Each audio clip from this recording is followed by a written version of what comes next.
நீங்கள் பார்த்துக் கொண்டிருப்பது உங்கள் விஜய். உற்சவம் என்ற பெயரால் சகுனி சதித்திட்டம் ஒன்றை தீட்டியிருக்கக்கூடும். அஸ்தினாபுரம் செல்ல வேண்டும் என்று நான் எண்ணுகிறேன். பகடையை உருட்டும் கரங்களை அவர் தம் சரீரத்தை விட்டு நீக்க வேண்டும் என்று மனம் ஆசை கொள்கிறது. நம் மீது அப்போதே அச்சம் உருவாகும். பகடையை கொண்டே சூது விளையாட்டில் பதிலடி தர வேண்டும். அவ்விடத்தில் பலத்தை பிரயோகிப்பது உசிதம் அல்ல. ஆனால் அவ்வழைப்பினை ஏற்க வேண்டாம் என்று மகாமந்திரி அவர்கள் தெளிவாக உரைத்து விட்டாரே.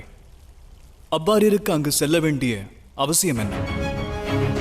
அரசனாகப்பட்டவன் யுத்தத்தையும் மற்ற அழைப்பையும் ஏற்காமல் இருக்கலாகாது. ஆனால் சக்கரவர்த்தியானவர் தன்னுடைய மறுப்பினை தெரிவிப்பதற்கு உரிமை உண்டு. வர இயலாது என்று கூறி இந்த அழைப்பினை மறுத்துவிட. தவறு சித்தப்பா.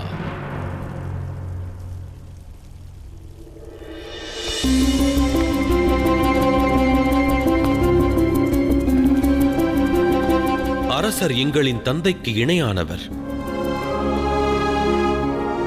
அவருடைய அழைப்பு எமக்கு ஆணையாகும்.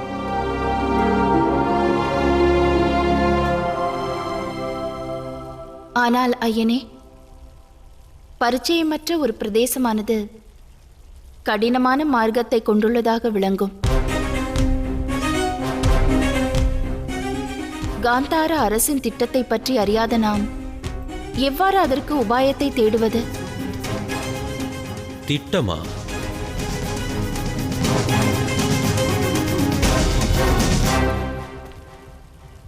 அவர் என்ன திட்டம் தீட்டியிருப்பார் பாஞ்சாலி? நமது செல்வத்தை பெற ஒருவேளை எண்ணி இருக்கலாம். இந்திரபிரஸ்தத்தை அடைய ஆசை கொண்டிருக்கலாம். இதுதான் வேண்டுமென்றால் எடுத்துச் செல்லட்டும். இவற்றை அடைய எண்ணினால் நாம் விட்டுக் கொடுக்க வேண்டுமா?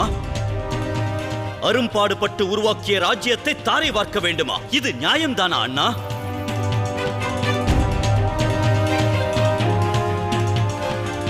பீமா, பூமி மீது அதிகாரம் கொண்டவர் எவரும் இல்லை. பிறகு நாம் யார்?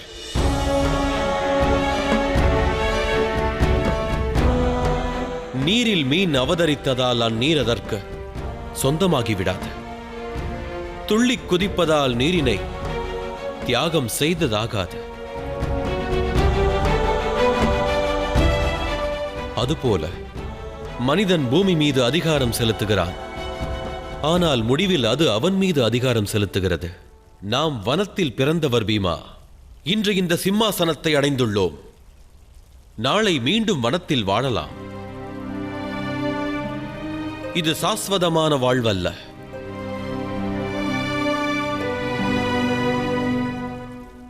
ஆனால் நமது பெருமையே நமது கர்வம். நம்முடைய தன்னம்பிக்கையே நமது பலம்.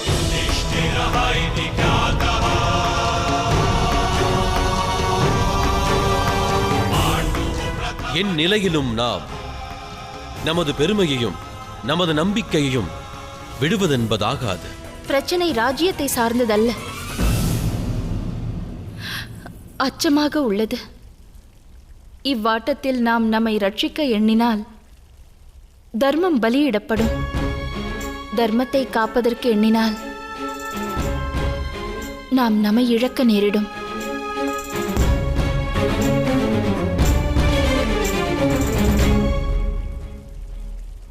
தர்மத்தை ரட்சிப்போம் பாஞ்சாலி. நாம் நம்மை இழந்து மீண்டும் நம்மை வெல்வோம்.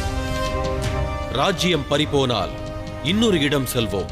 புது ராஜ்யம் உருவாக்குவோம். ஆனால் அரசரின் ஆணையை என்றும் நிராகரிக்க இயலாது.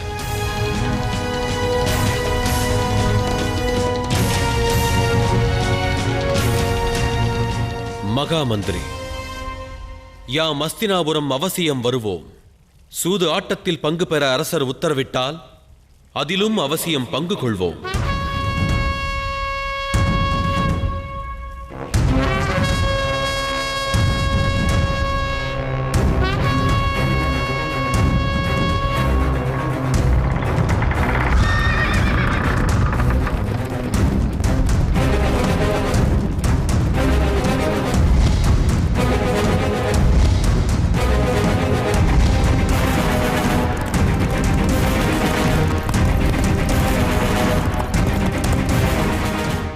இறை நெருங்கிவிட்டது. துள்ளிக் குதிக்கும் புள்ளிமான் முதலையின் வாயினை இப்போது மிகவும் நெருங்கிவிட்டது.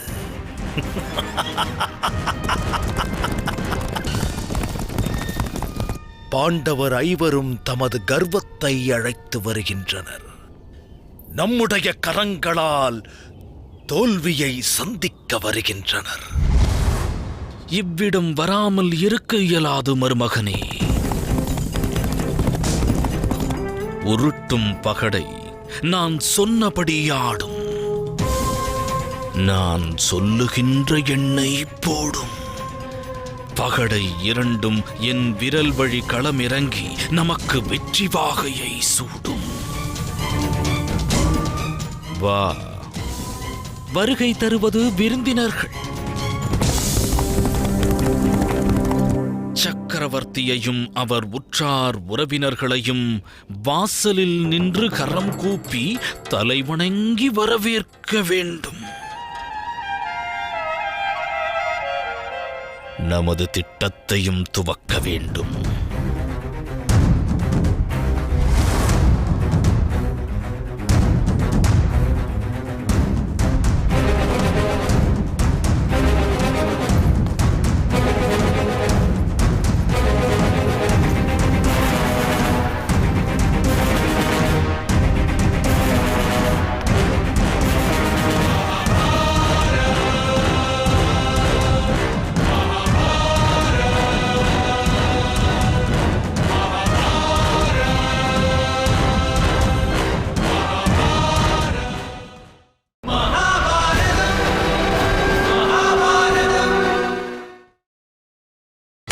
நீங்கள் பார்த்துக் கொண்டிருப்பது உங்கள் விஜய்.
சக்கரவர்த்தியாக வருகை தந்ததற்கு மிக்க மகிழ்ச்சி. குல வழக்கத்தின்படி சக்கரவர்த்தியானவர் செல்லும் இடங்களிலெல்லாம் அவருடைய இச்சையானது நிறைவேற்றப்பட வேண்டும்.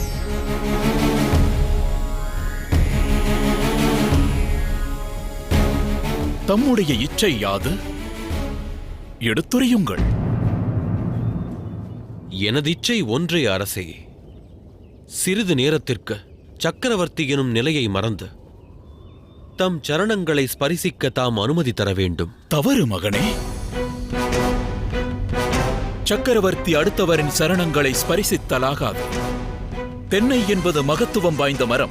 ஆனால் அதில் உற்பத்தியாகும் காய்களோ அனைத்து தெய்வங்களின் பூஜைக்கும் உகந்ததாகிறது. அதுபோல் நீ இந்த வம்சத்தில் தோன்றிய ஒரு மகத்துவன் எவரையும் வணங்கத் தேவையில்லை. நானும் விதிவிலக்கல்ல.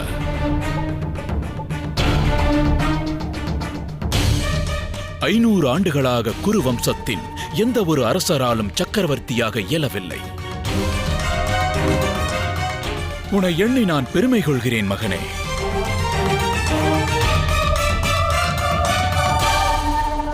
இன்று அந்த மற்றற்ற மகிழ்ச்சியை மட்டும் நீ எனக்கு வழங்குவாயாக.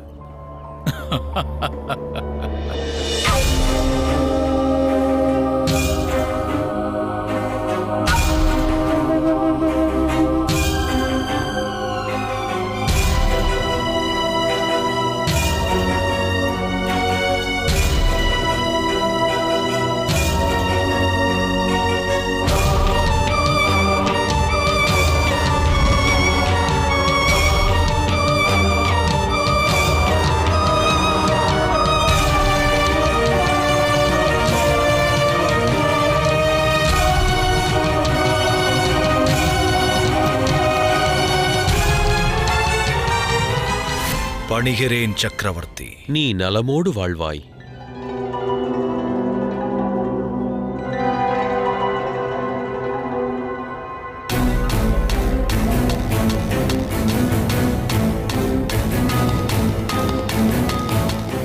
தம்முடைய சகோதரர் துரியோதனனிடம் ஆயுதத்தை தியாகம் செய்ய வேண்டுமென ஆணையிடுங்கள். வீரனிடமிருந்து ஆயுதத்தை பறிப்பதும் ஒரு வகையில் தண்டனை அல்லவா? துரியோதனன், துச்சாதனன் மற்றும் அங்க தேசத்து அரசரிடமிருந்து ஆயுதத்தை பெறுங்கள்.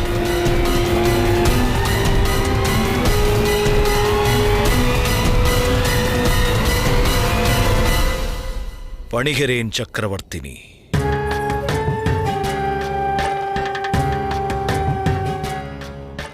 நலமோடு வாழ்வாய் துரியோதனா.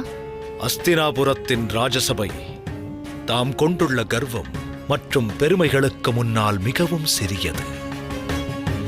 எம்முடைய அஸ்தினாபுரத்து ராஜசபையானது இன்று தம்மால் பெருமைப்பட வேண்டும்.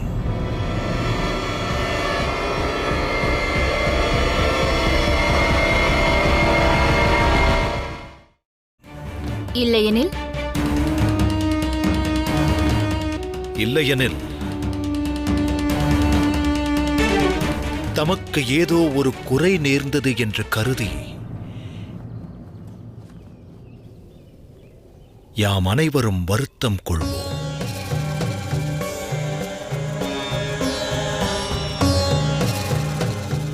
சக்கரவர்த்தி, தாங்கள் அனைவரும் இனிய மனதோடு வருகை தர வேண்டும். அஸ்தினாபுரத்தின் ராஜசபை தங்கள் அனைவரின் விருப்பத்தையும் நிறைவேற்ற காத்துக் கொண்டிருக்கிறது.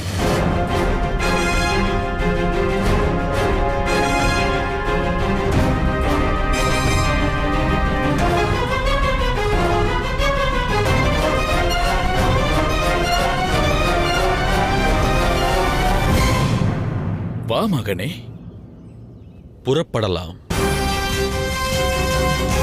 அனைவரும் வாருங்கள்.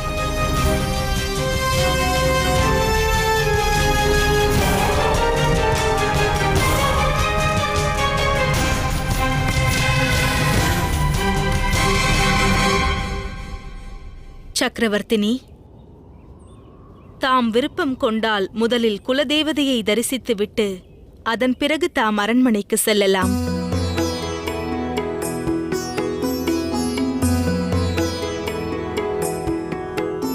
உத்தரவு ராஜமாதா.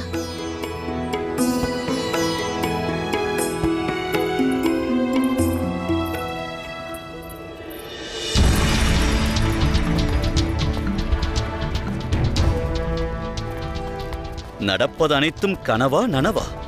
அனைவரது உபச்சாரமும் திக்குமுக்காடச் செய்கிறது. இப்படிப்பட்ட விருந்தோம்பல் தேவைதானா? ஒரு ஆடை பலியிடும் முன் அதற்கு பலமான உபசரிப்பு தரப்படும். நாம் எச்சரிக்கையா இருக்க வேண்டும் அண்ணா.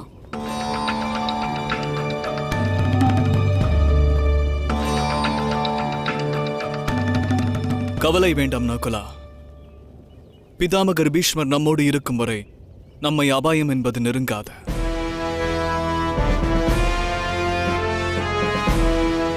வாருங்கள்.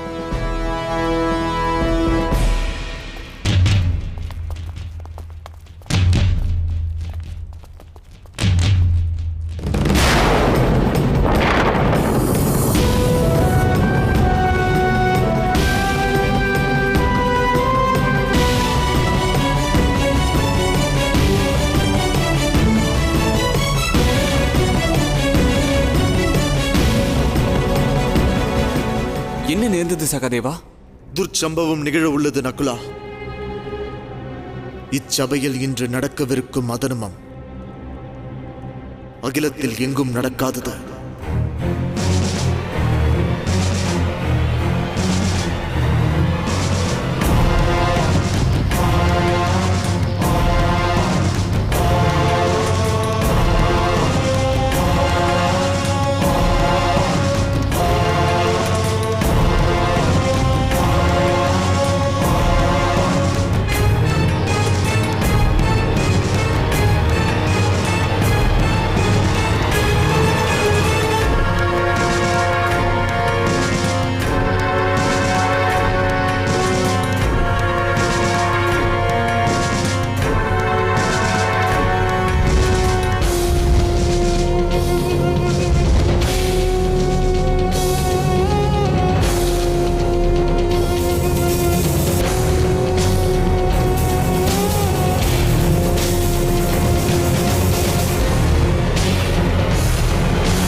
கவலை வேண்டாம் சகாதேவா. இவ்விடம் பிதாமகர், ஆச்சாரியர் துரோணர், அரசர், மகா மந்திரி, ராஜமாதாவோடு தாயும் உள்ளார்கள். அதர்மம் எதுவும் நடைபெறுவதற்கு அவர்கள் அனுமதிக்க மாட்டார்கள். அன்பு அண்ணா, பாதாளத்தில் விழும் வேளையில் தப்பிக்க கிடைக்கும் சிறு கொடியே சர்ப்பமானால் அவ்விதியின் அர்த்தம் என்ன? மிகவும் அச்சம் கொண்டுள்ளேன். இன்னும் என்னென்ன நிகழப் போகிறதோ.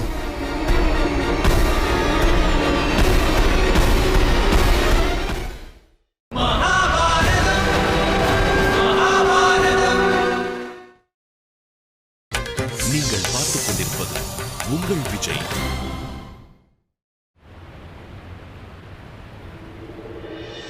அன்பு அண்ணா, பாதாளத்தில் விழும் வேளையில் தப்பிக்க கிடைக்கும் சிறு கொடியே சர்ப்பமானால் அவ்விதியின் அர்த்தம் என்ன? மிகவும் அச்சம் கொண்டுள்ளேன். இன்னும் என்னென்ன நிகழப் போகிறதோ.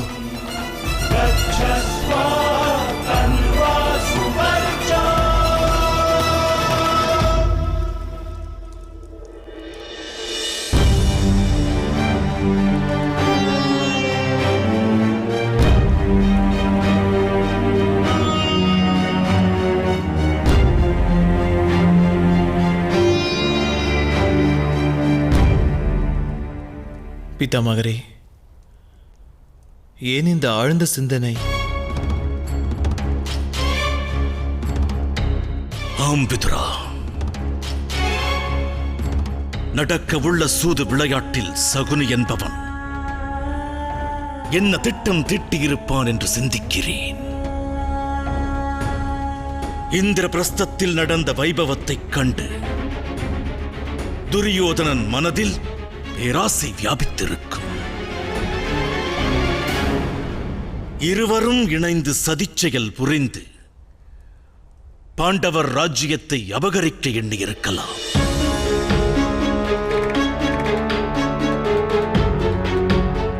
நானும் அது பற்றி எண்ணியே கவலையுறுகிறேன். பிதாமகரே, நடக்க உள்ள இந்த சூது விளையாட்டை தடுக்க இயலுமா? நன்மை விளைவதற்கு அனைத்து விதங்களிலும் முயற்சியை மேற்கொள்வேன். மணற்சிம்மாசனமானது காண்பதற்கு மிகவும் அழகாய்த் தெரியும். அதில் எவரேனும் அமர்ந்தால் அழகு சிதைக்கப்படும். பாண்டவர்கள் ஐவரும் மிகவும் மரும்பாடுபட்டு இந்திரபிரஸ்தத்தை உருவாக்கினார்கள். அந்த அழகு சிதைக்கப்படுமேயானால் அதை தடுக்க முற்படுவேன். நான் துரியோதனனோடு அளவளாவ வேண்டும். இன்று நம்முடைய பெரு வெற்றியை நிலைநாட்ட வேண்டும் மாமா. நிச்சயம் நிலைநாட்டப்படும் அன்பு துரியோதனா. பாண்டவர்கள் ஐவரும் தோல்வியினை தழுவுவார்கள். என்றும் எழ முடியாத நிலையை அதன் வாயிலாக பெறுவார்கள்.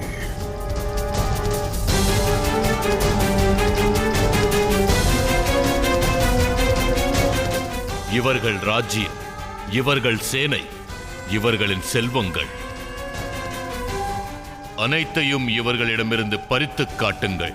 செல்வம் என்பது அது மட்டும்தானா? அன்பு மருமகனே, நான் இவர்களுடைய கர்வத்தை வேரோடு பறிக்க விரும்புகிறேன். கர்வம் கொள்வதற்கு பெருமையான விஷயங்கள் எதுவும் ஒருவனிடத்தில் இல்லாமல் இருக்குமேயானால் உண்மையில் அவன்தான் தோல்வியை தழுவியவனாகிறான். அப்பொழுது பாண்டவர்கள் நிலை என்னவாகும் மாமா? உனக்கு பாண்டவர் ஐவரும் சேவகர்களாக மாறுவார்கள். உடைமைகள் பறிக்கப்பட்டால் போதாது மாமா. ஐவருக்கு உடையவளையும் நாம் பறித்து காட்ட வேண்டும். அன்று அவர்கள் ராஜசபையில் திரௌபதி நமது அஸ்திரத்தை பறித்தாள். இன்று நம்முடைய ராஜசபைதனில் அவளின் வஸ்திரம் பறிக்கப்பட வேண்டும். அகிலம் போற்றும் பாரதம் இது இணையில்லாமா காவியம். தர்ம அதர்ம வழியினிலே நன்மை தீமைக்கு இடையினிலே விளையும் போரினில் சத்தியம் வென்றிடுமா.